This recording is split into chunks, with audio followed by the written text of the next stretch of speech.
ओम शांति। इसमें पाठ में दिखाया है अभी एक महान भूल है। अभी सब में परमात्मा है, सब में परमात्मा हो तो कोई भी गलत काम ना करे। सब में परमात्मा हो तो भाई कोई भी बुरे काम नहीं करे ना, कोई मंदिर में पूजन जाए ना, कोई ऊपर हाथ करे ना। सब में परमात्मा हो तो कोई लड़ाई झगड़ा करे ना, सब प्यार तरह। तो सब में परमात्मा नहीं है। इस चित्र में दिखाया है ना, अब कुत्ते बिल्ली सुअर सब में भगवान है, तो सब में भगवान नहीं है। तो कुत्ता क्यों रोटी मांगता अंडा घर घर, अगर उसमें भगवान हो तो। बिल्ली क्यों दूध चुरा कर पीवे, उसमें भगवान हो तो। और ऊपर दिखाया है ना, अब इसमें गीता में दिखाया ना ऊपर ये, अब भाई जब जब धर्म की गलानी होती है तो भारत में भगवान को आना पड़ता है। और आगे बताया है इसमें फिर इसमें नारद दिखाया ना, तो नारद भी तो भगवान ने ये राम राम रट ऐसा है ना। अगर इसमें भगवान होता तो ये क्यों भगवान न रटता, क्यों राम राम रटता। और आगे फिर देखो ये आपस में दो भाई लड़ाई करने लग रहे हैं, तो अगर भाई इनमें भगवान होता तो ये क्यों यूँ कहते हैं भगवान हमने बचाओ। ये देखो ये पति का चीर तारन लग रहा है, यह भी यूँ कहे फिर बुझे मेरी लाज ने बचा। अगर इनमें भगवान होता तो क्यों कहते फिर ये अब भगवान मेरी लाज बचा। आगे फिर देखो ये कौन सा है, इसमें दिखा रखा है। अब यो देखो कोडी है, यो भी क्या है ना, ये प्रभु जी मेरे दुखा नहर ले हैं। तो इसमें भगवान होता तो ये प्रभु ने क्यों पुकार करके कहता। तो इसमें सारे इसमें चित्र में समझ दे रखी है। तो इसमें फिर विधि बता रखी है।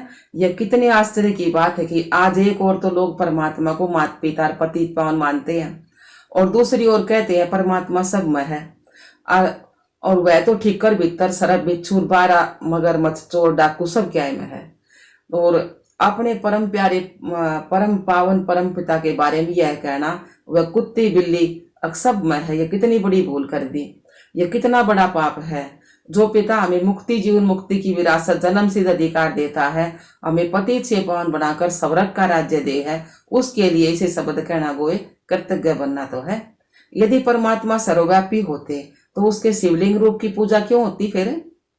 यदि यह है यत्र शस्त्र सर्वत्र होते तो वह जन्म दिव्य कैसे लेते।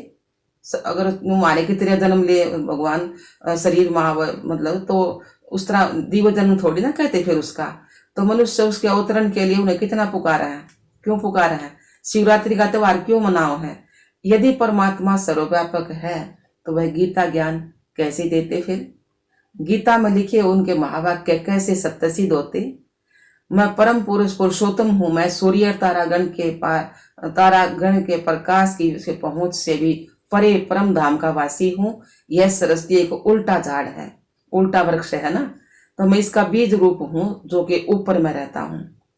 लाल प्रकाश ऊपर में परम धाम, लीले आसमान भी गणाए ऊपर है ना भगवान का घर। तो ये तो मान्यता है कि सब परमात्मा यह जो मान्यता है ना दुनिया का है परमात्मा सर्वव्यापी है, तो इससे भक्ति ज्ञान योग इत्यादि सभी का खंडन हो गया है। क्योंकि यदि ज्योति स्वरूप भगवान का कोई नाम रूप ही ना हो तो उनसे संबंध योग जोड़ा जा सकता है, ना कि उनके प्रति स्नेह भक्ति की प्रकट की जा सकती है, और ना उनके नाम और कर्तव्यों की चर्चा हो सकती है। जबकि ज्ञान का तो अर्थ ही किसी के नाम रूप धाम गुण कर्म स्वभाव संस्कार उससे होने वाली प्राप्ति इत्यादि का परिचय है। अतः परमात्मा को सर्वव्यापक मानने के कारण आज मनुष्य मन मना भाव तथा मामेकम शरण ब्रज की ईश्वर आज्ञा पर नहीं चल सकते, अर्थात बुद्धि में एक ज्योति स्वरूप परम पिता परमात्मा के शिव की याद धारण नहीं कर सकते, और उससे स्नेह संबंध नहीं जोड़ सकते, बल्कि उनका मन भटकता रहता है। परमात्मा तो चैतन्य है, वह तो हमारे परम पिता है, आत्मा का बाप से ना भगवान तुम्हारा। तो पिता तो कभी सर्वव्यापी नहीं होता। लौकिक में भी देख लो ना, शरीर का पिता ने कहेंगे कि सबका बाप सही हो, अपने बच्चा का होगा ना। तो नहीं, शिव बाबा भी सर्वव्यापी नहीं है, वो भी हम आत्माओं का बाप से ना। अतः परम पिता परमात्मा को सर्वव्यापी मानने से ही सभी नर नारी योग भ्रष्ट और पतित हो गए और उस परम पिता परमात्मा की पवित्रता सुख शांति रूपी विरासत से वंचित होकर दुखी रह शांत हो गए।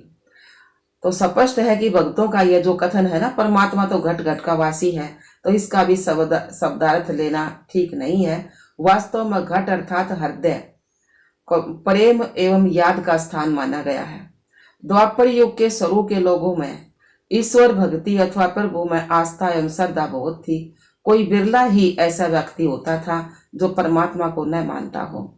अतः उस समय भाव विभोर भगत यह कह दिया करते थे कि ईश्वर तो घट घटवासी है, अर्थात उसे ही सभी याद और प्यार करते हैं।